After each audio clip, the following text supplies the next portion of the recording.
Idiom couch potato means the lazy person, जो सुस्त बंदा होता है उसके लिए इस्तेमाल करते हैं couch potatoes.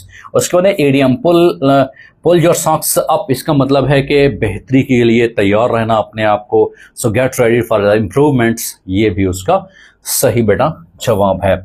I know that you would pass the exam with flying colour, so इसमें वुड आएगा बेटा। आई नॉक द डोर, मैंने डोर नॉक किया, but nobody answer. So nobody basically क्या है, ये हमारे पास कंजंक्शन है, बट जो है हमारे पास दैट्स कंजंक्शन।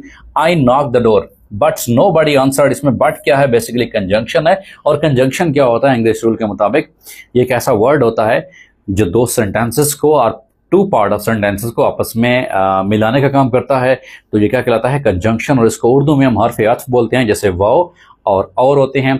और हमारे पास जो कोऑर्डिनेटिंग कंजंक्शंस होते हैं उसको हम टर्म इस्तेमाल करते हैं फाइन बॉयज से बेटा, फाइन बॉयज। अगर कोई सेंटेंस इन जो कंजंक्शन से जुड़ा होता है, फॉर, एंड, नॉर, बट, और, yet and so अगर कोई सेंटेंस फाइन बॉयज कंजंक्शन के साथ जुड़ा होता है तो ये टिपिकल निशानी ये होती है कि sentence will be compound sentence.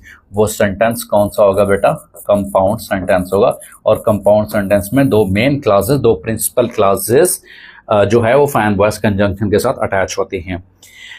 Which bank in Pakistan is responsible for formulating and implementing the policies? Pakistan में कौन सा बैंक है, दैट इज स्टेट बैंक, जो है वो तमाम बैंकों के हवाले से पॉलिसी बनाता है। और वो पॉलिसी जो है इम्प्लीमेंट होती है, एग्जीक्यूशन उसकी प्रैक्टिकल जो होती है वो तमाम बैंक्स के ऊपर होती है। जो भी स्टेट बैंक ऑफ पाकिस्तान जो है पाकिस्तान का जो स्टेट बैंक है वो इम्प्लीमेंट करता है उन तमाम पॉलिसीज़ को तमाम पाकिस्तानी बैंकों के ऊपर।